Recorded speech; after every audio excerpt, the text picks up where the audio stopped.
സാമൂഹ്യ ഇടപെടലിൻ്റെ വിപുലമായ ഒരു സ്വാധീനമാണ് കേരളത്തിലെ ഇടതുപക്ഷ ജീവിതത്തെ സാധ്യമാക്കിയത്. എന്നാൽ കഴിഞ്ഞ 2-3 പതിറ്റാണ്ടുകൾക്കിടയിൽ ഈ സാമൂഹിക ഇടപെടലിനും അതിലേക്ക് ആളുകളെ പ്രചോദിപ്പിക്കുന്ന ജീവിതബോധത്തിനും വലിയ ക്ഷീണം സംഭവിച്ചിട്ടുണ്ട് എന്നതാണ് വാസ്തവം. കേരളത്തിലെ മധ്യവർഗം എന്ന് പറയുന്നത് ഇന്ത്യയിലെയും ലോകത്തിലെ തന്നെയും താരതമ്യേന 3-ാം ലോക സമൂഹങ്ങളിലെ ഏറ്റവും വലിയ മധ്യവർഗ വിഭാഗങ്ങളിൽ ഒന്നായിട്ട് മാറിയിട്ടുണ്ട്. അതിൻ്റെ കാരണം ഞാൻ നേരത്തെ പറഞ്ഞ സാമൂഹ്യ പരിഷ്കരണങ്ങളുടെയും സാമൂഹ്യ ഇടപെടലുകളുടെയും ഫലമാണ്, സംശയമൊന്നുമില്ല. ഏതാണ്ടൊരു ജനസംഖ്യയിലെ 60% മധ്യവർഗത്തിൻ്റെ പല തട്ടുകളിൽ പെടുന്ന മട്ടിലേക്ക് കേരളത്തിലെ സാമൂഹിക ഘടന മാറിയിട്ടുണ്ട്. ഈ മധ്യവർഗത്തിൻ്റെ ജീവിത മൂല്യങ്ങളിൽ കഴിഞ്ഞ കാൽനൂറ്റാണ്ടിനിടയിൽ, പ്രത്യേകിച്ചും ആഗോളീകരണത്തിന് ശേഷമുള്ള കഴിഞ്ഞ കാൽനൂറ്റാണ്ടിനിടയിൽ വലിയ മാറ്റം വന്നു. ഈ മാറ്റം കേരളത്തിൻ്റെ ഇടതുപക്ഷപരമെന്ന് വിളിക്കാവുന്ന ജീവിത ബോധ്യങ്ങളെ വലിയ തോതിൽ അട്ടിമറിക്കുന്നുമുണ്ട്. ഞാൻ ഓരോ ഘടകവും എടുത്ത് വിശദമായിട്ട് പറയാൻ ഇവിടെ മുതിരുന്നില്ല. 1-2 കാര്യങ്ങൾ സൂചിപ്പിച്ച് ഞാൻ ഈ സംഭാഷണം അവസാനിപ്പിക്കാം. ഇപ്പം കേരളത്തിൻ്റെ ചരിത്രപരമായ ഏറ്റവും വലിയ സവിശേഷതകളിൽ ഒന്നായി ചൂണ്ടിക്കാണിക്കപ്പെട്ടിട്ടുള്ള ഒരു കാര്യം കേരളത്തിലെ മതജീവിതത്തിനുണ്ടായിരുന്ന ഒരു സാഹോദര്യഭാവമാണ്. MGS നാരായണനെ പോലെയുള്ള ചരിത്രകാരന്മാർ അതിന് പ്രത്യേകമായൊരു പേര് നൽകുന്നുണ്ട്. സിംബയോട്ടിക് എന്ന് പറയും. അന്യോന്യാശ്രിതമായ, പരസ്പരാശ്രിതമായ ഒരു മതജീവിതം കേരളത്തിൽ വികസിച്ചു വന്നിരുന്നു. കാരണം കേരളത്തിലെ ജനസംഖ്യാ വിതരണം നോക്കിയാൽ നിങ്ങൾക്കറിയാം, ഏതാണ്ട് 50% വരുന്ന ഹിന്ദു ജനവിഭാഗങ്ങൾ, 25% വരുന്ന മുസ്ലിങ്ങൾ, 20%-ത്തിൽ താഴെ വരുന്ന ക്രിസ്ത്യാനികൾ, മറ്റു കുറച്ച് വിഭാഗങ്ങൾ എന്ന നിലയിലാണ്. അതുകൊണ്ട് ഏതെങ്കിലും ഒരു മതവിഭാഗത്തിന് തങ്ങളുടെ മതവിഭാഗത്തിൽപ്പെട്ടവരെ മാത്രം ആശ്രയിച്ചുകൊണ്ട് ജീവിക്കാവുന്ന ഒരു സ്ഥിതി കേരളത്തിലില്ല. നിങ്ങൾക്ക് ഗെട്ടോയിസേഷൻ നടത്താനോ നിങ്ങളുടെ മതക്കാരും ജാതിക്കാരും മാത്രമുള്ളൊരു ജീവിതം കെട്ടിപ്പടുക്കാനോ ചരിത്രപരമായി തന്നെ കേരളത്തിൽ കഴിയുമായിരുന്നില്ല. MGS കേരളത്തിലെ പഴയ ഒരു ഡോക്യുമെൻറ്റിനെ പൊതുവർഷം 9-ാം നൂറ്റാണ്ടിൽ ചേര ഭരണകാലത്തെ പെരുമാൾ വാഴ്ചക്കാലത്തുണ്ടായ ഒരു ഡോക്യുമെൻറ്റിനെ പറയുന്നത് കേരളത്തിലെ ആദ്യത്തെ സെക്യുലർ ഡോക്യുമെൻ്റ് എന്ന് അദ്ദേഹം പറയാറുണ്ട്. തരിസാപ്പള്ളി ചെപ്പേട് എന്നറിയപ്പെടുന്ന പൊതുവർഷം 845 പുറത്തു വന്ന ഒരു ഡോക്യുമെൻ്റാണ്. വേണാട്ടടികളായ അയ്യനടികൾ തിരുവടികൾ എന്ന നാട്ട് രാജാവ് മാർ സബീർ ഈശോ എന്നു പേരായിട്ടുള്ള ഒരു സിറിയൻ ക്രിസ്ത്യാനിക്ക് കുറേയേറെ വിശേഷ അവകാശങ്ങൾ അനുവദിച്ച് നൽകുന്ന ഒരു ഡോക്യുമെൻ്റാണ് തരിസാപ്പള്ളി ചെപ്പേട്. ആ ചെപ്പേടിലെ സാക്ഷികളായിട്ട് ക്രിസ്ത്യാനികളുണ്ട്, യഹൂദരുണ്ട്. അത് നൽകുന്നത് ഒരു ഹിന്ദു രാജാവാണ്, അത് ലഭിക്കുന്നത് ഒരു സിറിയൻ ക്രിസ്ത്യാനിക്കാണ്. ഇങ്ങനെ അന്യോന്യാശ്രിതമായ ജീവിതം എന്നത് ചരിത്രപരമായി തന്നെ കേരളത്തിൽ വേരുകളുള്ള ഒന്നാണ്. അപ്പോൾ സാമൂതിരിയുടെ സൈനിക തലവനായി കുഞ്ഞാലിയെ പോലുള്ള ആളുകൾ വരുന്നതും അടക്കം കേരളത്തിൻ്റെ സാമൂഹ്യ ചരിത്രത്തിൽ അതിനെത്രയെങ്കിലും തുടർച്ചയുണ്ട് എന്നതാണ് നമ്മൾ കാണുന്നൊരു കാര്യം. ഈ പരസ്പരാശ്രിത ജീവിതത്തെ നവോത്ഥാനത്തിനും അതിന് പിന്നാലെ വന്ന ആധുനിക സമൂഹ രൂപീകരണത്തിൻ്റെ ഘട്ടത്തിലും പരസ്പരാശ്രിതമായ നമ്മുടെ ജീവിത പാരമ്പര്യത്തെ മതസാഹോദര്യമെന്ന ആധുനിക മൂല്യമായി വികസിപ്പിച്ചെടുക്കാൻ കേരളത്തിന് കഴിഞ്ഞു. ഇപ്പം ലോകത്താദ്യമായി സർവമത സമ്മേളനം ശരിയായ അർത്ഥത്തിൽ നടക്കുന്നത് കേരളത്തിലാണ്. 1924 ആലുവ അദ്വൈതാശ്രമത്തിൽ നടന്ന സർവമത സമ്മേളനം. അതിനു മുമ്പ് ചിക്കാഗോയിൽ കൊളംബസ് അമേരിക്കയിലെത്തിയതിൻ്റെ 400-ാം വാർഷികം മുൻനിർത്തി ഒരു ലോക മത പാർലമെൻറ്റ് നടന്നിട്ടുണ്ടെങ്കിലും ആ മത പാർലമെൻറ്റും നമ്മുടെ സർവമത സമ്മേളനവും തമ്മിൽ അടിസ്ഥാനപരമായൊരു വ്യത്യാസമുണ്ട്. വിവേകാനന്ദനൊക്കെ പങ്കെടുത്ത ചിക്കാഗോ സർവമത പാർലമെൻറ്റിൽ എല്ലാ മതങ്ങളിൽപ്പെട്ടവരും അവരവരുടെ മതങ്ങളുടെ മേന്മ സ്ഥാപിക്കാനുള്ള വാദങ്ങളാണ് അവതരിപ്പിച്ചതെങ്കിൽ 1924 ഗുരു അധ്യക്ഷനായിരുന്ന സർവമത സമ്മേളനത്തിൽ എല്ലാ മതങ്ങളും സാരാംശത്തിൽ ഒന്ന് തന്നെയാണ് എന്ന തത്വം സ്ഥാപിക്കാനാണ് ശ്രമം നടന്നത്. പല മതസാരവും ഏകം എന്ന് 19-ാം നൂറ്റാണ്ടിൻ്റെ അവസാന വർഷങ്ങളിൽ ആത്മോപദേശ ശതകത്തിൽ എഴുതിയ ആശയത്തിൻ്റെ സാമൂഹികമായ ഒരു ആവിഷ്കാരം എന്ന നിലയിലാണ് 1924 സർവ്വമത സമ്മേളനം നടന്നത്. അന്യമതങ്ങൾക്കെതിരായ വിമർശനം അവിടെ നടക്കുമായിരുന്നില്ല. നിങ്ങൾ സർവ്വമത സമ്മേളനത്തിൻ്റെ സവിശേഷമായ ഒരു കഥ ശ്രദ്ധിച്ചിട്ടുണ്ടെങ്കിൽ, സർവ്വമത സമ്മേളനത്തിൽ വിവിധ മതത്തിൻ്റെ പ്രതിനിധികൾ വന്നു. ആര്യ സമാജത്തിൻ്റെ പ്രതിനിധിയായിട്ടും വടക്കേ ഇന്ത്യയിൽ നിന്നൊരു സ്വാമി വന്നിരുന്നു. അദ്ദേഹം തൻ്റെ പ്രസംഗത്തിനിടയിൽ ക്രിസ്തു മതത്തെ വലിയ തോതിൽ കടന്നാക്രമിച്ചുകൊണ്ടാണ് പ്രസംഗിച്ചത്. ഇംഗ്ലീഷിലുള്ള പ്രസംഗം പരിഭാഷപ്പെടുത്തിയിരുന്നത് ആദ്യം ടി കെ മാധവനാണ്, ദേശാഭിമാനി പത്രത്തിൻ്റെ. നമ്മുടെ ദേശാഭിമാനി അല്ല, അതിനു മുമ്പ് ഒരു ദേശാഭിമാനിയുണ്ട്, വൈക്കം സത്യാഗ്രഹ കാലത്തൊക്കെ ഉണ്ടായിരുന്ന ദേശാഭിമാനി. ദേശാഭിമാനി പത്രത്തിൻ്റെ പത്രാധിപരായിരുന്ന ടി കെ മാധവൻ. സ്വാമി പ്രസംഗിക്കുന്നു, മാധവൻ പരിഭാഷപ്പെടുത്തുന്നു. പ്രസംഗം കുറച്ച് മുന്നോട്ട് നീങ്ങിയപ്പോൾ ടി കെ മാധവൻ പരിഭാഷ നിർത്തി. കാരണം ഇദ്ദേഹം അന്യമതങ്ങളെ വിദ്വേഷിച്ച് പറയുന്നു, അത് പരിഭാഷപ്പെടുത്താൻ പറ്റില്ല എന്ന് പറഞ്ഞ് ടി കെ മാധവൻ അത് നിർത്തി. പിന്നീട് സഹോദരൻ അയ്യപ്പൻ പരിഭാഷ ആരംഭിച്ചു. അയ്യപ്പ മാഷും കുറച്ച് കഴിഞ്ഞപ്പോൾ പരിഭാഷ നിർത്തി. പിന്നീട് ഇത് പൂർത്തിയാക്കിയ ആൾ മഞ്ചേരി കൃഷ്ണയ്യർ എന്ന് പറയുന്ന ബുദ്ധമതത്തിൻ്റെ പ്രതിനിധിയായി സംസാരിക്കാൻ അവിടെ വന്ന ആളാണ് ആ പരിഭാഷ പൂർത്തിയാക്കിയത്. മഞ്ചേരി കൃഷ്ണയ്യർ എന്ത് ചെയ്തു എന്ന് വെച്ചാൽ, ഈ വന്ന സ്വാമി ഒരു കാര്യം പറയും, കൃഷ്ണയ്യർക്ക് തോന്നിയത് പറയും. അല്ലാതെ ഇയാൾ പറഞ്ഞതൊന്നും പരിഭാഷപ്പെടുത്തിയിട്ടല്ല.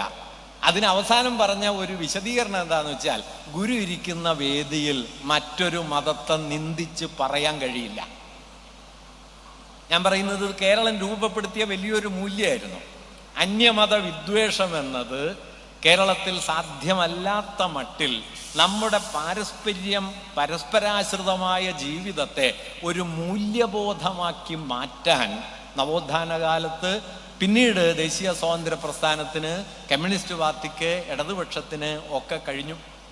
അതുകൊണ്ട് മതസാഹോദര്യമെന്ന പഴയ ആശയത്തിന് പകരം മതത്തിൻ്റെ സാർവത്രിക ജീവിതം, പല മതസാരവും ഏകമെന്ന തത്വം കേരളത്തിൽ ഏറെക്കുറെ, ഞാൻ പൂർണ്ണമായിട്ട് ഇതൊന്നും നടപ്പിലായി എന്ന് പറയല്ല, പക്ഷെ ആ ഒരു മൂല്യം ശക്തമായി. കഴിഞ്ഞ കാൽനൂറ്റാണ്ടിനിടയിലെ കേരളത്തിലെ മതജീവിതം നിങ്ങൾ നോക്കൂ.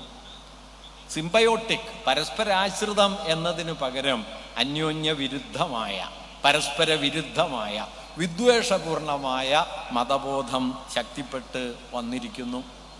മതത്തെ ഒരു മൂല്യമായി കാണണം. നാരായണഗുരു പറയുന്നുണ്ട്, ക്രിസ്തുമതം സ്നേഹമാണ്, ഇസ്ലാം സാഹോദര്യമാണ്. എങ്കിൽ സ്നേഹമില്ലാതെ സാഹോദര്യമോ സാഹോദര്യമില്ലാതെ സ്നേഹമോ നിലനിൽക്കില്ല എന്നിരിക്കെ മതഭേദങ്ങൾക്ക് എന്താണ് അർത്ഥം എന്ന നിലയിൽ മതത്തെ അടിസ്ഥാനപരമായ ഒരു നൈതിക മൂല്യമായി മാറ്റുന്നതാണ് നമ്മൾ കേരളത്തിൻ്റെ ജീവിത പരിസരത്ത് കണ്ടതെങ്കിൽ, ഇന്ന് മതം എന്ന് പറയുന്നത് ഇത്തരം മൂല്യങ്ങളെല്ലാം മാറ്റിവെച്ച് മതം എന്നത് ആചാരമായി തീർന്നു. നിങ്ങൾ അനുഷ്ഠിക്കുന്ന ആചാരമാണ് നിങ്ങളുടെ മതം, അതല്ലാതെ നിങ്ങളുടെ മൂല്യമൊന്നും അല്ല. നിങ്ങൾക്ക് ക്രൈസ്തവത സ്നേഹമല്ല, ഇസ്ലാം സാഹോദര്യമല്ല, അദ്വൈത വേദാന്തം ഏകമല്ല, ബുദ്ധമതം കരുണയല്ല, മറിച്ച് ഇതെല്ലാം ആചാരങ്ങളാണ്. ആചാരം മതമായാലുള്ള അടിസ്ഥാനപരമായ തകരാറ്, ഒരു മതത്തിൻ്റെ ആചാരം മറ്റൊരു മതത്തിൻ്റെ ആചാരമായിട്ട് ചേരൂല. ഒരു മതത്തിൻ്റെ ദൈവസങ്കല്പവും മറ്റൊരു മതത്തിൻ്റെ ദൈവസങ്കല്പവും തമ്മിൽ ചേരില്ല. ഒരു മതത്തിൻ്റെ പൗരോഹിത്യക്രമവും മറ്റൊരു മതത്തിൻ്റെ പൗരോഹിത്യക്രമവും തമ്മിൽ ചേരില്ല. ഒരു മതം മറ്റൊരു മതവുമായി 100% ചേരുന്ന ഒരൊറ്റ സ്ഥാനമേ ഉള്ളൂ, അത് മതത്തിൻ്റെ മൂല്യമാണ്. സ്നേഹം സാഹോദര്യമായിട്ട് ചേരും, സാഹോദര്യം കാരുണ്യമായിട്ട് ചേരും, കരുണ ഏകതയായിട്ട് ചേരും. ചേരുന്നിടങ്ങളിലാണ് മതത്തെ കേരളീയ സമൂഹം ദീർഘകാലം മനസ്സിലാക്കിയതെങ്കിൽ ഇന്ന് അതിനെ വേർപെടുത്തുന്ന, അതിനെ ഭിന്നിപ്പിക്കുന്ന സ്ഥാനങ്ങളിൽ, ആചാരപരതയിൽ, പൗരോഹിത്യത്തിൽ, സ്ഥാപന രൂപങ്ങളിൽ മതത്തെ മനസ്സിലാക്കുന്ന നിലയിലേക്ക് മാറുകയും മതബോധം എന്നത് അപരവിദ്വേഷത്തിൻ്റെ പ്രധാനപ്പെട്ട ഒരു ഉപാധിയായിട്ട് മാറിത്തീരുകയും ചെയ്തു. ഈ മാറി വന്ന ഒരു സ്ഥിതി അതിനടിസ്ഥാനമായി തീർന്നതാകട്ടെ, ഞാൻ നേരത്തെ പറഞ്ഞ 1990 വരെയോ 2000 ആണ്ട് വരെയോ ഒക്കെ കേരളത്തിൽ പ്രബലമായിട്ടുണ്ടായിരുന്ന സാമൂഹിക ഭാവന ക്ഷീണിക്കാൻ തുടങ്ങുകയും ആഗോളീകരണത്തെ തുടർന്ന് അതിൻ്റെ ഗുണഫലങ്ങൾ കൂടി അനുഭവിച്ചു വളർന്നു വന്ന കേരളത്തിലെ മധ്യവർഗം മിക്കവാറും വ്യക്തിവാദപരമായ ജീവിത ബോധ്യങ്ങളിലേക്ക് കൂടുതൽ പിൻവാങ്ങുകയും സാമൂഹികത എന്നത് പതിയെ പതിയെ കേരളീയ സമൂഹത്തിൽ ദുർബലാവുകയും ചെയ്തു. സാമൂഹികത എന്ന് പറഞ്ഞു കഴിഞ്ഞാൽ സംഘടനയിൽ ചേരലല്ല. നമ്മൾ പലപ്പോഴും അങ്ങനെ അതിനെ ചുരുക്കി കാണാറുണ്ട്. അങ്ങനെയല്ല. സാമൂഹികത ഒരു സംഘടനാംഗത്വമോ അല്ലെങ്കിൽ സമരങ്ങളിൽ പ്രത്യക്ഷമായി പങ്കെടുക്കലോ മാത്രമല്ല. സാമൂഹികതയുടെ അടിസ്ഥാനം എന്ന് പറയുന്നത് എൻ്റെ ജീവിതം മറ്റുള്ളവരെ കൂടി പരിഗണിക്കാൻ ഉത്തരവാദപ്പെട്ടതാണ് എന്ന് ഓരോ മനുഷ്യനും തിരിച്ചറിയുന്നതാണ് സാമൂഹികത. ഇംഗ്ലീഷിൽ അതിനെ ഒറ്റ ചെറിയൊരു ഫ്രേസിൽ ചുരുക്കി പറയാറുണ്ട്, കൺസേൺ ഫോർ ദ അതർ. മറ്റുള്ളവരെ കുറിച്ചുള്ള കരുതൽ. മറ്റുള്ളവരെ കുറിച്ചുള്ള കരുതൽ. നിങ്ങൾ നാരായണഗുരുവിൻ്റെ ഏറ്റവും പ്രസിദ്ധമായ ആത്മീയ ശ്ലോകം ശ്രദ്ധിച്ചാൽ അതിലിത് കാണാം. അവനവൻ ആത്മസുഖത്തിനാചരിക്കുന്നത് അപരൻ്റെ ഗുണത്തിനായി വരണം എന്ന ആത്മോപദേശ ശതകത്തിലെ ആധ്യാത്മിക തത്വം വാസ്തവത്തിൽ അത്യന്തം രാഷ്ട്രീയ പ്രാധാന്യമുള്ള സാമൂഹിക മൂല്യമുള്ള ഒരാശയമാണ്. വിവേകമെന്ന ആശയത്തെ കുമാരനാശാൻ വിശദീകരിച്ചത് അന്യജീവനുതകി സ്വജീവിതം ധന്യമാക്കും അമലേ വിവേകികൾ എന്നാണ്. ഇങ്ങനെ താനല്ലാത്തതിനെ കുറിച്ചുള്ള തൻ്റെ കരുതൽ, അത് വിദ്യാഭ്യാസത്തിലാകാം, തൊഴിലിലാകാം, രാഷ്ട്രീയത്തിലാകാം, ദൈവഭാവനയിലാകാം, എവിടെയുമാകാം. തൻ്റെ ജീവിതത്തിൻ്റെ കേന്ദ്രത്തിൽ താൻ മാത്രമല്ല, തൻ്റെ ജീവിതത്തിൻ്റെ കേന്ദ്രത്തിൽ തനിക്ക് അപ്പുറമുള്ളവരുണ്ട്. ഈ അപ്പുറമുള്ളവരുണ്ട് എന്നുള്ള കരുതൽ അതിപ്രധാനമായി വരുന്നതിനെയാണ് സാമൂഹ്യ ഭാവന എന്ന് നാം പറയുന്നത്. ആ സാമൂഹ്യ ഭാവന പതിയെ പതിയെ ദുർബലപ്പെടുകയും അതിന് പകരം ഞാൻ നേരത്തെ പറഞ്ഞ അപരവിദ്വേഷപരമായ മതബോധം, ആചാരപരമായ മതബോധം, ജാതീയതയുടെ സാർവത്രികമായ വ്യാപനം, ഉപഭോഗഭ്രാന്തിൻ്റെ പെരുപ്പം, ഇത്തരത്തിലുള്ള നിരവധിയായ ഘടകങ്ങൾ കേരളീയ ജീവിതത്തെ വളരെ കൂടുതൽ വിഴുങ്ങിയ ഒരു കാലം കൂടിയാണ് നമ്മൾ ഇപ്പോൾ സമീപകാലത്ത് കണ്ടത്. ഇത് കേരളത്തിൻ്റെ അടിസ്ഥാന വർഗഘടനയിൽ വന്ന മാറ്റങ്ങളുടെ അവബോധ തലത്തിലെ പരിവർത്തനം കൂടിയാണ് എന്ന് പറയാം. ഈ പരിവർത്തനത്തെ രൂപപ്പെടുത്തുന്നതിൽ അല്ലെങ്കിൽ ഇങ്ങനെ ഒരു ക്രമത്തെ രൂപപ്പെടുത്തുന്നതിൽ ഞാനിതിനെ വിശേഷിപ്പിക്കാൻ ആഗ്രഹിക്കുന്നത് കേരളത്തിലെ സാമൂഹിക ബോധത്തിൻ്റെ വലതുപക്ഷവൽക്കരണം. വലതുപക്ഷവൽക്കരണം എന്നത് വലതുപക്ഷ രാഷ്ട്രീയ പാർട്ടികളിൽ ആളുകൾ പോയി നേരിട്ട് അംഗത്വമെടുക്കലല്ല, മറിച്ച് ഈ അടിസ്ഥാന മൂല്യത്തെ കൈവിട്ട് ജാതീയതയിലും വർഗീയതയിലും ആചാരപരതയിലും വ്യക്തിവാദത്തിലും ഉപഭോഗഭ്രാന്തിലും ഒക്കെ അധിഷ്ഠിതമായി ജീവിക്കാൻ ഒരാൾ ശ്രമിക്കുന്നതോടെ, അല്ലെങ്കിൽ അതിന് പാകമായൊരവസ്ഥ സമൂഹത്തിലുണ്ടാകുന്നതോടെ സമൂഹം വലതുപക്ഷപരമായി തീരും. നമ്മൾ ഓർക്കേണ്ട ഒരു കാര്യം കൂടി ഞാനിവിടെ പറയാൻ ആഗ്രഹിക്കുന്നത്, വലതുപക്ഷമാകാനായി നിങ്ങൾ പ്രത്യേകിച്ചൊന്നും ചെയ്യണ്ട, വെറുതെ ഇരുന്നാൽ മതി. കാരണം വെറുതെ ഇരിക്കുമ്പോൾ നാം നിലകൊള്ളുന്ന സാമൂഹ്യ മൂല്യമണ്ഡലം കേരളത്തെ സംബന്ധിച്ച് ഇന്ന് വലതുപക്ഷത്തിൻ്റെതാണ്. അവിടെ ജാതിയുണ്ട്, അവിടെ ആചാരപരതയുണ്ട്, മതവിദ്വേഷമുണ്ട്, വ്യക്തിവാദമുണ്ട്, ഉപഭോഗഭ്രാന്തുണ്ട്. അങ്ങനെ സമൂഹ വിരുദ്ധമെന്ന് വിളിക്കാവുന്ന മൂല്യങ്ങളുടെ ഒരു വലിയ ആവാസ വ്യവസ്ഥ, ഹാബിറ്റസ് എന്നൊക്കെ പിയറി ബോർദ്യൂനെ പോലുള്ള സാമൂഹ്യ ചിന്തകന്മാർ പറയുന്ന ഒരാവാസ വ്യവസ്ഥ കേരളത്തിൽ സ്വാഭാവികമായി കഴിഞ്ഞു. അതുകൊണ്ട് നമ്മൾ വെറുതെ ഇരിക്കുമ്പോൾ പ്രത്യേകിച്ച് ഒരു രാഷ്ട്രീയ പക്ഷപാതവും ഇല്ല, പ്രത്യേകിച്ച് ഒരു പ്രവൃത്തിയിൽ ഏർപ്പെടുന്നില്ല. അതുകൊണ്ട് നമ്മൾ നിഷ്പക്ഷനാണ് എന്ന് തെറ്റിദ്ധരിക്കും. ഫലത്തിൽ അത് വലതുപക്ഷ മൂല്യങ്ങൾക്കകത്ത് സ്വാഭാവികമായി കഴിയലാണ്. അതുകൊണ്ട് ഇടതുപക്ഷമായിരിക്കുക എന്ന് പറഞ്ഞാൽ ഇന്ന് രണ്ട് തരം സമരങ്ങൾ അനിവാര്യമായി നടത്തണം. ഒന്ന്, സ്വന്തം ബോധ്യങ്ങളെ ഇടതുപക്ഷപരമാക്കി നിർത്താനുള്ള നിരന്തര സമരം നടത്തണം. രണ്ട്, സാമൂഹ്യ ജീവിതത്തിൽ അരങ്ങേറിക്കൊണ്ടിരിക്കുന്ന വലതുപക്ഷവൽക്കരണത്തോട് നിരന്തരമായി സമരം നടത്തണം. വലതുപക്ഷത്തിൻ്റെ ഒരു ഗുണം എന്താന്ന് വെച്ചാൽ, തെരഞ്ഞെടുപ്പാകുമ്പോൾ മത്സരിച്ചാൽ മതി, ഈ മൂല്യബോധം എല്ലാം കൂടി ഓട്ടായിത്തീരും. ഇടതുപക്ഷത്തിൻ്റെ പ്രശ്നം എന്താണെന്ന് വെച്ച് കഴിഞ്ഞാൽ, സമൂഹത്തിന് വേണ്ടി എല്ലാ കാര്യങ്ങളും ചെയ്താലും മൂല്യബോധം വലതുപക്ഷമായിരിക്കുന്നതോടെ ഇത് വലതുപക്ഷത്തിന് അനുകൂലമായ ഒരു രാഷ്ട്രീയ യുക്തി സ്വാഭാവികമായി വളർന്നു വരികയും ചെയ്യും. ഇങ്ങനെ ഇടതുപക്ഷത്തിൻ്റെ ജീവിത പരിസരത്തെ വലിയ തോതിൽ ഉള്ളിൽ നിന്ന് കാർന്നു തിന്നുന്ന മട്ടിൽ അവബോധ തലത്തിലെ ഒരു മാറ്റം കേരളത്തിൽ സംഭവിക്കുന്നുണ്ട് എന്നതാണ്. സംഭവിക്കുന്നുണ്ട് എന്നല്ല, വലിയ തോതിൽ സംഭവിച്ചു കഴിഞ്ഞു എന്നതാണ് നാം ഇന്ന് അഭിമുഖീകരിക്കുന്ന ഒരു സ്ഥിതി. അതുകൊണ്ട് മതവിദ്വേഷം എന്നത് കേരളത്തിൽ ഇന്നൊരു വലിയ പ്രശ്നമല്ല. തൻ്റെ മതബോധത്തെ അന്യമതത്തിനെതിരായ ഒരു വിദ്വേഷമായി കൊണ്ടു നടക്കാൻ കഴിയുന്നവർ എത്രയെങ്കിലും കേരളത്തിലുണ്ട്. ഈ മാറ്റങ്ങൾ കേരളത്തിൽ ധാരാളമായി സംഭവിക്കുന്നു എന്നതാണ് ഒരു പ്രധാനപ്പെട്ട കാര്യം. ഈ മാറ്റത്തെ ശക്തിപ്പെടുത്തുന്ന ഓരോ ഘടകവും പ്രത്യേകിച്ച് എടുത്ത് പറയണം, ഞാൻ അങ്ങനെ മുതിരുന്നില്ല. ശക്തിപ്പെടുത്തുന്ന ഒരു ഏറ്റവും പ്രധാനപ്പെട്ട സാന്നിധ്യം കേരളത്തിലെ മാധ്യമ മണ്ഡലം.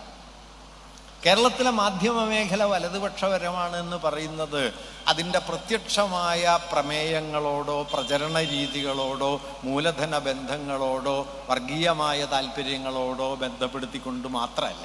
അതുണ്ട്, അതില്ല എന്നല്ല ഞാൻ പറയുന്നത്. അത് നമുക്ക് നോക്കിയാൽ കാണാം. വലതുപക്ഷത്തിൻ്റെ ആശയങ്ങൾക്ക്, വർഗീയ ശക്തികൾക്കും ഒക്കെ നൽകുന്ന പിന്തുണ, ഇടതുപക്ഷത്തിനെതിരെ നിരന്തരമായി നടത്തുന്ന പ്രചാരവേല, അപവാദ പ്രചരണങ്ങൾ, ഇതൊക്കെ നമുക്ക് നോക്കിയാൽ കാണാം.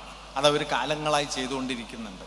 ഇതിനപ്പുറം സൂക്ഷ്മതലത്തിൽ കേരളത്തിലെ മാധ്യമ മണ്ഡലം വലതുപക്ഷത്തിൻ്റെ യുക്തികളെ ശക്തിപ്പെടുത്തുന്നുണ്ട്. അതെങ്ങനെയാണെന്ന് വെച്ചാൽ, ഏതെങ്കിലും ഒരു പ്രശ്നത്തെ അതിൻ്റെ സമഗ്രതയിലും ആഴത്തിലും മനസ്സിലാക്കാനോ വിശദീകരിക്കാനോ അനുവദിക്കാതെ അതിനെ ഉപരിപ്ലവമായ തർക്കങ്ങളും ശബ്ദഘോഷങ്ങളുമാക്കി മാറ്റുക.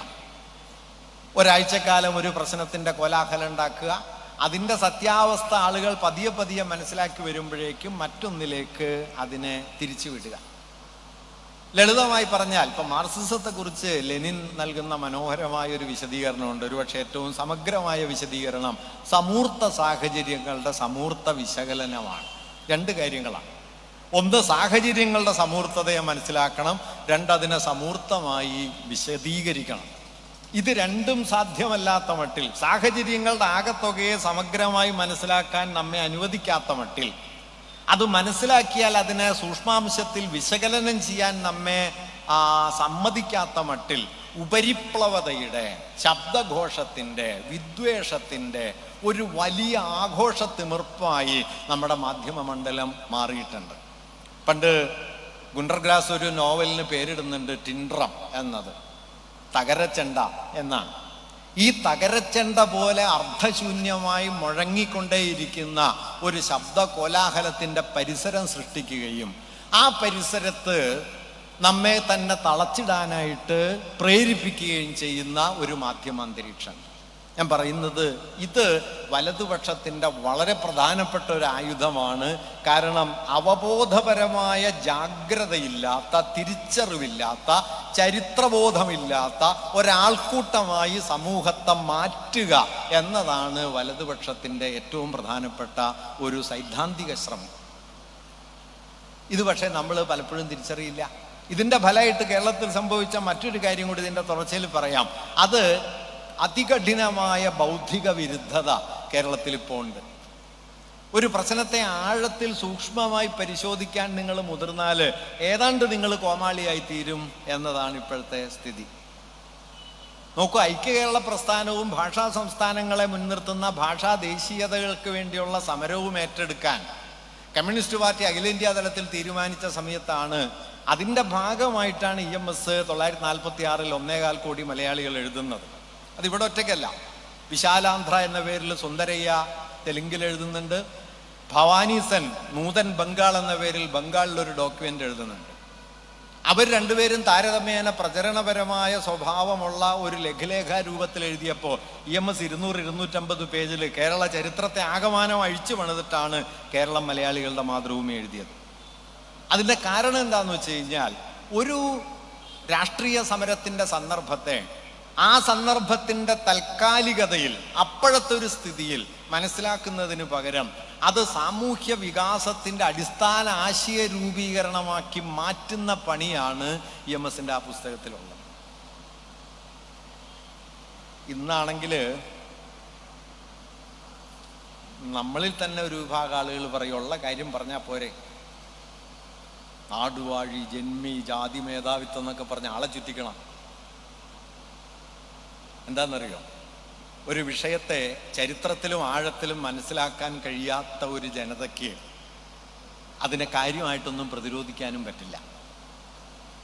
അതുകൊണ്ട് ബൗദ്ധിക വിരുദ്ധത എന്ന് പറയുന്നത് കേരളത്തിൽ ഇന്ന് ആഘോഷിക്കപ്പെടുന്നുണ്ടെങ്കിൽ അതിൻ്റെ കാരണം കേരളീയ സമൂഹത്തിൽ ആഴത്തിൽ വേരുപിടിക്കുന്ന വലതുപക്ഷ ബോധം കൂടിയാണ് എന്ന കാര്യം പറയാനാണ് ഞാൻ ആഗ്രഹിക്കുന്നത്. അല്ലാതെ സങ്കീർണമായ സാമൂഹ്യ പ്രതിഭാസങ്ങളെ, ചരിത്ര പ്രക്രിയകളെ നമ്മുടെ ലളിത സമവാക്യങ്ങളിൽ, നമ്മുടെ ലളിത യുക്തികളിൽ, എളുപ്പവഴിയിൽ ക്രിയ ചെയ്യുക എന്ന് പറയുന്നത് പോലെ വിശദീകരിക്കാനും പരിഹരിക്കാനും ഒന്നും കഴിയുന്നതല്ല. വളരെ സങ്കീർണമാണ്. ആ സങ്കീർണത കൂടി നേടിയെടുത്തുകൊണ്ടാണ് ഭാഷാ സംസ്ഥാന രൂപീകരണം എന്നൊരു ചെറിയ സന്ദർഭത്തിൽ നിന്ന് കേരള ചരിത്രത്തെ സംബന്ധിക്കുന്ന വലിയൊരു ആശയ മണ്ഡലം EMSനെ പോലുള്ളവർ വികസിപ്പിച്ചെടുത്തത്. ഇന്ന് ഈ ബൗദ്ധിക വിരുദ്ധത, ഞാൻ നേരത്തെ പറഞ്ഞ പോലെ ഉപരിപ്ലവത, അത് വലിയ തോതിൽ കേരളത്തെ വിഴുങ്ങുന്നുണ്ട്. ഒരു കാര്യം കൂടി ഞാനിവിടെ പറയാൻ ആഗ്രഹിക്കുന്നു. ബൗദ്ധിക വിരുദ്ധത എന്നത് ലോകത്തെല്ലാ കാലത്തും ഫാഷിസ്റ്റുകളുടെ സുപ്രധാനമായ ആശയമായിരുന്നു. എവിടെവിടങ്ങളിൽ ഫാഷിസ്റ്റുകൾ അധികാരത്തിലേക്ക് വന്നിട്ടുണ്ടോ ബൗദ്ധികതയ്ക്കെതിരെ വലിയ കടന്നാക്രമണങ്ങൾ അവർ നടത്തിയിട്ടുണ്ട്. പുസ്തകങ്ങൾ കുത്തിയിട്ട് കത്തിച്ചിട്ടുണ്ട്, വലിയ ബുദ്ധിജീവികളെ നാട് കടത്തിയിട്ടുണ്ട്, അവരെ ജയിലിലടച്ചിട്ടുണ്ട്. ബൗദ്ധികത എന്നത് അവരുടെ കറുപ്പും വെളുപ്പും എന്ന പോലുള്ള താർക്കിക യുക്തിക്ക് വഴങ്ങാത്തത് കൊണ്ട് അതിനെ മുഴുവൻ നിരാകരിക്കുന്ന ഒരു രീതിയും ഇപ്പോൾ വികസിച്ചു വന്നിട്ടുണ്ട്. അപ്പം ഇതിനോടെല്ലാം വാസ്തവത്തിൽ ചെറുത്ത് നിന്നുകൊണ്ട് മാത്രമേ, കാരണം എന്തുകൊണ്ടാണ് നമ്മൾ സാമൂഹ്യ നീതി എന്ന ഒരു പ്രശ്നത്തെ ഉയർത്തിപ്പിടിക്കേണ്ടത് എന്നതിന് വളരെ അടിസ്ഥാനപരമായ കാരണങ്ങളുണ്ടാവും. ഞാനൊരു സവിശേഷ സന്ദർഭം കൂടി EMSനെ മുൻനിർത്തി സൂചിപ്പിച്ച് ഈ ചർച്ച അവസാനിപ്പിക്കാം. ഐക്യകേരള പ്രസ്ഥാനം ശക്തമായി വന്ന സമയത്ത് കൊച്ചി രാജാവ് അന്ന് ഐക്യകേരളത്തിന് അനുകൂലമായൊരു നിലപാടെടുത്തു. തിരുവിതാംകൂർ രാജാവ് ഐക്യകേരളത്തിനെതിരായിരുന്നു. അത് ഐക്യകേരളത്തിനൊന്നല്ല, പുരോഗമനപരമായിട്ട് എന്തെങ്കിലും ഉണ്ടെങ്കിൽ തിരുവിതാംകൂർ രാജാവ് എതിരായിരിക്കും. അതാണ് തിരുവിതാംകൂറിലെ രാജാവിൻ്റെ ഒരു അടിസ്ഥാന സ്വഭാവം. അതിനെ ഏറ്റവും കൂടുതൽ ആക്രമിച്ചുകൊണ്ടിരുന്ന ഒരാളായിരുന്നു സഖാവ് VS. നിങ്ങൾ ഓർക്കണ്ടാവുമായിരിക്കും. അതെ, ഈ രാജാവെന്നൊന്നും മൂപ്പര് പറയൂല. ഒരാളുണ്ട് കേട്ടോ, ഈ കേസരി ബാലകൃഷ്ണപിള്ള, ഇവിടെ പറയേണ്ട ഒരു കാര്യമാണ്. നമ്മുടെ അന്നത്തെ പത്രാധിപന്മാരൊക്കെ, പത്രക്കാരൊക്കെ പൊന്നു തമ്പുരാൻ തിരുമനസ്സുകൊണ്ട് എന്നൊക്കെ എഴുതുന്ന ഒരു കാലമാണ്. അപ്പോഴാണ് പണ്ഡിറ്റ് നെഹ്റുവിന് തിരുവിതാംകൂറിൽ പ്രവേശനാനുമതി നിഷേധിക്കുന്ന ഒരു സന്ദർഭം ഉണ്ടായി. കേസരി അതിനെതിരെ മുഖപ്രസംഗം എഴുതി.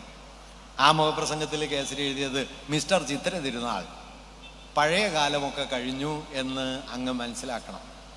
മിസ്റ്റർ ചിത്ര തിരുനാൾ എന്ന് പറഞ്ഞാൽ അതിൻ്റെ അർത്ഥം മിസ്റ്റർ ബാലകൃഷ്ണപിള്ളയെ പോലെ ഒരാളാണ് ഇയാൾ, അല്ലാതെ ഇയാൾക്ക് വേറെ വിശേഷമൊന്നുമില്ല എന്നാണ്. അങ്ങനെ എഴുതിയ ആളാ കേസരി ബാലകൃഷ്ണപിള്ള.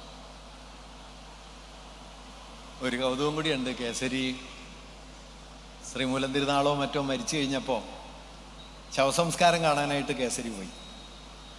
അപ്പോൾ കേസരിയുടെ ശിഷ്യന്മാരും സുഹൃത്തുക്കളൊക്കെ കേസരിയോട് ചോദിച്ചു, അല്ല നിങ്ങൾ രാജവാഴ്ചയെ ഇത്രയധികം എതിർത്തിട്ട് ഈ രാജാവിൻ്റെ സംസ്കാരം കാണാൻ പോയത് എന്തിനാണ് എന്ന് ചോദിച്ചു. അപ്പോൾ കേസരി പറഞ്ഞു, ഒരു രാജാവെങ്കിലും കത്തിച്ചാമ്പലാവുന്നത് കാണാൻ വേണ്ടിയിട്ടാണ്.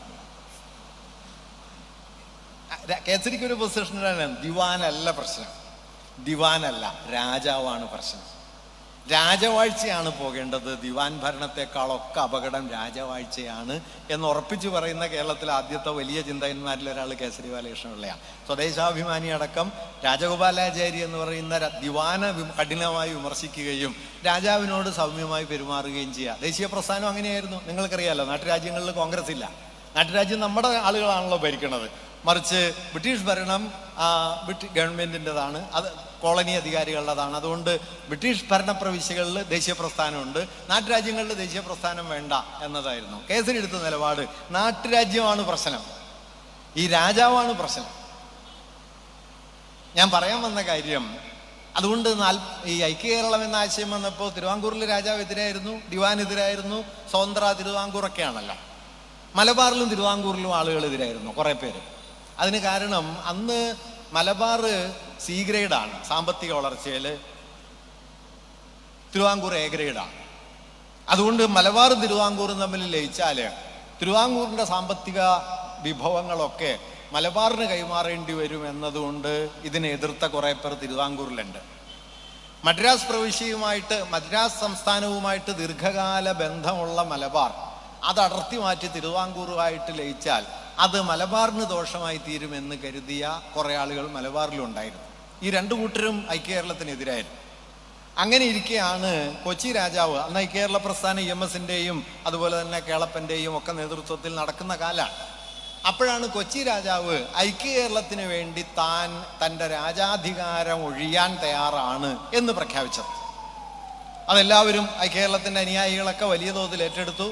മാതൃഭൂമി പോലെയുള്ള പത്രങ്ങൾ രാജാവിനെ ഐക്യകേരള തമ്പുരാൻ എന്നൊക്കെ വിളിക്കുകയും ചെയ്തു.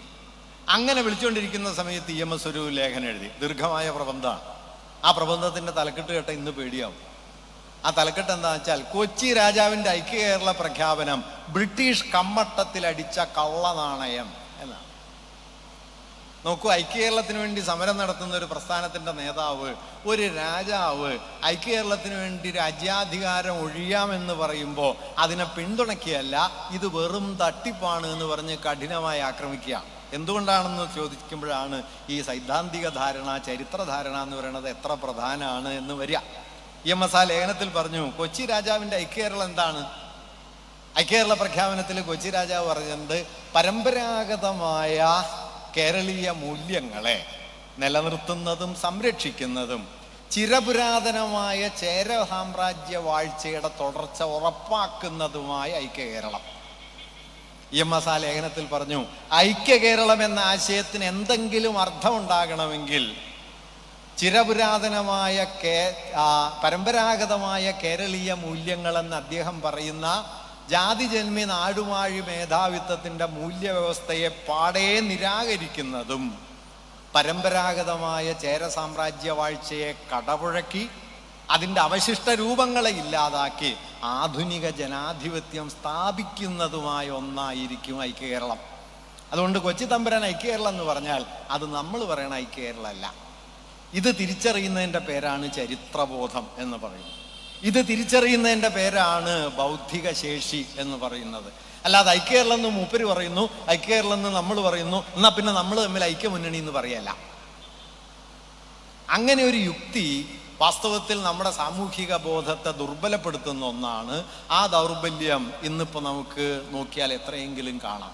നമ്മുടെ മാധ്യമ മണ്ഡലങ്ങളിൽ അരങ്ങേറുന്ന ചർച്ചകളൊക്കെ നോക്കിക്കഴിഞ്ഞു കഴിഞ്ഞാൽ വാസ്തവത്തിൽ ഈ താർക്കികതയുടെയും ശബ്ദഘോഷത്തിൻ്റെയും അട്ടഹാസങ്ങളുടെയും ഒരു ലോകം എന്നല്ലാതെ ഒരു വിഷയത്തെ അതിൻ്റെ സൂക്ഷ്മാംശത്തിൽ മനസ്സിലാക്കാനോ വകതിരിച്ചെടുക്കാനോ സമൂഹത്തെ സഹായിക്കുന്നതായി വളരെ വളരെ കുറവേ നമുക്ക് കാണാൻ പറ്റൂ. ഇത് യാദൃച്ഛികമല്ല, ഇതൊട്ടും യാദൃച്ഛികമല്ല.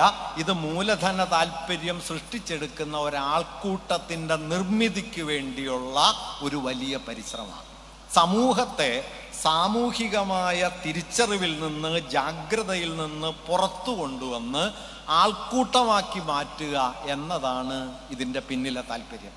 ആൾക്കൂട്ടം എന്ന് പറയുന്നത് ഏതെങ്കിലും ഒരു നേതാവ് പറയുമ്പോൾ അങ്ങോട്ട് പോകുന്ന, മറ്റെന്തെങ്കിലും പറയുമ്പോൾ ഇങ്ങോട്ട് പോകുന്ന, ആത്മബോധമില്ലാത്ത, സ്വന്തം ഇച്ഛാശക്തി കൊണ്ട് ചെറുത്തു നിൽക്കാനോ പ്രതിരോധിക്കാനോ കഴിയാത്ത ഒന്നിനെയാണ് ആൾക്കൂട്ടം എന്ന് പറയുന്നത്. ഈ ആൾക്കൂട്ട നിർമ്മാണമാണ് ഇന്ന് കേരളീയ സാമൂഹ്യ അന്തരീക്ഷത്തിൽ മാധ്യമങ്ങളെ കേന്ദ്രീകരിച്ച് മറ്റു പല വഴിക്കും നടക്കുന്നത്. അതിൻ്റെ പ്രധാനപ്പെട്ട ഒരു ആയുധമാണ് വാസ്തവത്തിൽ ഈ ബൗദ്ധിക വിരുദ്ധത എന്ന കാര്യം കൂടി നമ്മൾ തിരിച്ചറിയണം. ഞാനിത് ഇത്രയും വിശദമായിട്ട് പറഞ്ഞതെന്താണെന്ന് വെച്ചാൽ നമ്മുടെ സഹാക്കൾക്കും ഇപ്പം അങ്ങനെ ഒരു തോന്നലുണ്ട് എന്നതുകൊണ്ടാണ്. സൂക്ഷ്മാംശങ്ങളിലേക്ക് കടന്നു കയറുന്ന വിചാര രീതിക്ക് എന്തോ തകരാറുണ്ട് എന്ന് നമ്മളും കരുതി തുടങ്ങുന്നുണ്ട് എന്നുള്ളത് കൊണ്ടാണ് ഞാൻ EMൻ്റെയൊക്കെ ഉദാഹരണം എടുത്ത് ഇത്രയും വിശദമായിട്ട് പറഞ്ഞത്. അതുകൊണ്ട് കേരളത്തെ സംബന്ധിച്ച് നമ്മുടെ സമൂഹത്തിൽ ആഴത്തിലുണ്ടായിരുന്ന ഇടതുപക്ഷ ജീവിത മൂല്യങ്ങളെ ഉറപ്പിച്ചു നിർത്തുന്നതിനുതകുന്ന വലിയൊരു പരിശ്രമം നമ്മൾ നടത്തിയില്ലെങ്കിൽ കേരളം ഒരു വൈപരീത്യത്തിനുള്ളിൽ പെട്ടുപോകും. ഞാൻ നേരത്തെ പറഞ്ഞ ഭൗതിക വികാസത്തിൻ്റെ, പശ്ചാത്തല വളർച്ചയുടെ ഒക്കെ തലങ്ങളിൽ വലിയ ഔന്നത്യത്തിലേക്ക് എത്തുമ്പോഴും, IMR 5-ൽ താഴെ എത്തിയ ഒരു സമൂഹമായി കേരളം നിൽക്കുമ്പോഴും ജാതി വിദ്വേഷത്തിനോ മതവർഗീയതയ്ക്കോ ആചാരപരതയ്ക്കോ ഒരു കുറവുമില്ലാത്ത സമൂഹമായും കേരളം നിലനിൽക്കുന്നു എന്ന സ്ഥിതി വരും. അതുകൊണ്ട് സാമൂഹിക വളർച്ചയെ, പശ്ചാത്തല വികാസത്തെ അവബോധ തലത്തിലേക്ക് കൂടി ഉയർത്തിക്കൊണ്ടുവരിക എന്നുള്ളത് ഒരുപക്ഷെ നമ്മുടെ രാഷ്ട്രീയ കാര്യപരിപാടിയിലെ സുപ്രധാനമായ ഒരു തലമാണ്. അതിന് മാറി വരുന്ന ലോക സന്ദർഭത്തോട് എങ്ങനെ ഇടയണം, എങ്ങനെ എൻഗേജ് ചെയ്യണം എന്ന് തിരിച്ചറിയേണ്ടതുണ്ട്. ഒരുപക്ഷെ VS-ൻ്റെ ഏറ്റവും വലിയ ഒരു ഓർമ്മയുടെ പ്രാധാന്യം എന്നത് ഇങ്ങനെയുള്ള ഒന്നാണ്. ഇപ്പോൾ സ്വതന്ത്ര സോഫ്റ്റ്വെയർ എന്ന് പറയുന്ന ഒന്നിനു വേണ്ടി പതിറ്റാണ്ടുകൾക്ക് മുമ്പേ നിലകൊള്ളാനും വരാനിരിക്കുന്ന നമ്മുടെ സാമൂഹ്യ അവബോധ രൂപീകരണത്തിലെ സുപ്രധാന ഘടകമായി അത് മാറുമെന്ന് തിരിച്ചറിഞ്ഞിടപെടാനും ആ ഘട്ടത്തിൽ അദ്ദേഹത്തിന് കഴിഞ്ഞു എന്നതാണ് ഇന്ന് നമ്മൾ നോക്കുമ്പോൾ അതിൻ്റെ വലിയ പ്രാധാന്യം. സ്ത്രീ പ്രശ്നത്തെ, സ്ത്രീയുടെ സാമൂഹ്യ നീതി എന്ന പ്രശ്നത്തെ, അല്ലെങ്കിൽ നമ്മുടെ സമൂഹത്തിൽ കുടുംബങ്ങൾക്കകത്തുണ്ടാകുന്ന പ്രശ്നങ്ങളെ, ലൈംഗിക ചൂഷണങ്ങളുടെ പ്രശ്നങ്ങളെ, ഇതിനെയൊക്കെ ഒറ്റതിരിഞ്ഞ പ്രശ്നങ്ങളായി കാണാതെ വിശാലമായൊരു വർഗഘടനയോട് ബന്ധിപ്പിച്ച് അതിനെ ഒരു സമരമുഖമാക്കി മാറ്റുന്നതിൽ ഒരുപക്ഷെ VS വഹിച്ച പങ്ക് അന്യാദൃശമായ പങ്കാണ്. ആ വഴിയെ കുറെ കൂടി മുൻപോട്ട് കൊണ്ടുപോകാനും അതിതീവ്രമായി വലതുപക്ഷവൽക്കരിക്കപ്പെടുന്ന, പ്രത്യേകിച്ചും കഴിഞ്ഞ ഒരു പതിറ്റാണ്ടിനിടയിൽ 2008 സാമ്പത്തിക പ്രതിസന്ധിക്ക് ശേഷം കഴിഞ്ഞ ഒരു 2 പതിറ്റാണ്ടോളം വരുന്ന കാലയളവ് നോക്കിക്കഴിഞ്ഞാൽ ലോകം ഒന്നിനു പുറകെ മറ്റൊന്നായിട്ട് വലതുപക്ഷത്തിലേക്ക് കൂടുതൽ പോകുന്ന, അതിപ്പോൾ തുർക്കിയിലെ എർദോഗാനെ പോലെ, നമ്മുടെ മോദിയെപ്പോലെ, അമേരിക്കയിലെ ട്രംപിനെ പോലെ, ബ്രസീലിലെ ബൊൾസനാരോയെ പോലെ എത്രയെങ്കിലും ആളുകൾ വലതുപക്ഷം എന്നൊന്നും പറഞ്ഞാൽ പോരാ, ഫാസിസ്റ്റ് അതിതീവ്രതയുടെ നടത്തിപ്പുകാരായിട്ട് മാറുന്ന ഒരു ലോക സാഹചര്യം നമുക്ക് മുന്നിലുണ്ട്. അതിനെല്ലാം എതിരെയുള്ള വലിയൊരു സമരമുഖമായിട്ട് നമ്മുടെ ഇടതുപക്ഷ ബോധത്തെ ഉറപ്പിച്ചെടുക്കണം. ഒരുപക്ഷെ ഇന്ന് നമ്മൾ ഇവിടെ ചേരുന്ന സമയത്ത് അഖിലേന്ത്യാ തലത്തിൽ ഇന്ത്യയിലെ യുവത്വം അതിശക്തമായി ഈ വലതുപക്ഷ വർഗീയ രാഷ്ട്രീയത്തിനെതിരെയും അതിൻ്റെ യുക്തികൾക്കെതിരെയും ഉയർന്നു വന്ന ഒരു നിമിഷത്തിൻ്റെ, ഒരു സന്ദർഭത്തിൻ്റെ തൊട്ടു പിന്നാലെയാണ് നമ്മളിവിടെ ഒത്തുചേരുന്നത്. അഖിലേന്ത്യാ തലത്തിൽ തന്നെ വർഗീയവാദികൾക്കും ഫാഷിസ്റ്റുകൾക്കുമെതിരായ വലിയൊരു രാഷ്ട്രീയ ഊർജം സാമൂഹ്യ ശരീരത്തിൽ ഇന്ന് രൂപപ്പെട്ടു വന്നിട്ടുണ്ട്.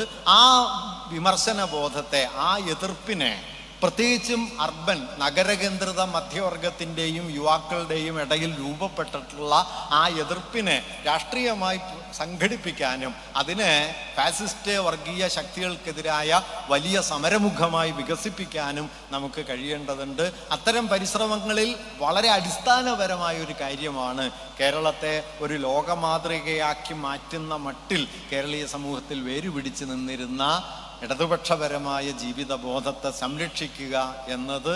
ആ സംരക്ഷണത്തിന് ഒരുപക്ഷെ നമുക്ക് ആശ്രയിക്കാവുന്ന ഏറ്റവും വലിയ ഊർജ സ്രോതസ്സുകളിലൊന്നാണ് സംശയരഹിതമായും സഖാവ് VS-ൻ്റേത്. ഇപ്പോൾ ചരിത്രത്തെക്കുറിച്ച് പറയുമ്പോൾ വിഖ്യാതനായ മാർക്സിസ്റ്റ് ചിന്തകൻ കൂടിയായ വാൾട്ടർ ബെഞ്ചമിൻ പറയുന്ന ഒരു വാക്യം, ചരിത്രം എന്നത് ഈ ഭൂതകാലത്തിൻ്റെ കണക്ക് പറയലല്ല, മറിച്ച് ആപത്തിൻ്റെ നിമിഷങ്ങളിൽ മനസ്സിലൂടെ മിന്നിമായുന്ന ഒരു ഓർമ്മയെ കയ്യെത്തിപ്പിടിക്കലാണ് ചരിത്രം എന്ന് അദ്ദേഹം പറയുന്നു. ഒരുപക്ഷെ VS അങ്ങനെ ഒരു ഓർമ്മയാണ്. നേരത്തെ ഇവിടെ പറഞ്ഞല്ലോ, പ്രസ്ഥാനവും കേരളീയ സമൂഹവുമൊക്കെ വലിയ പ്രയാസങ്ങളെ നേരിടുന്നൊരു സന്ദർഭത്തിൽ, അത്യാപത്തിൻ്റെ ഈ മുഹൂർത്തത്തിൽ നമുക്ക് കയ്യെത്തിപ്പിടിക്കാവുന്ന ഏറ്റവും ബലിഷ്ഠമായ, ഏറ്റവും തീവ്രമായ ഓർമ്മകളിലൊന്നാണ്, ഏറ്റവും ശക്തിമത്തായ ഓർമ്മകളിലൊന്നാണ് സഖാവ് VS-ൻ്റേത്. അദ്ദേഹത്തിൻ്റെ ഓർമ്മകൾക്ക് ആദരാഞ്ജലികൾ അർപ്പിക്കുന്നു. നിങ്ങൾക്കെല്ലാം എൻ്റെ അഭിവാദ്യം.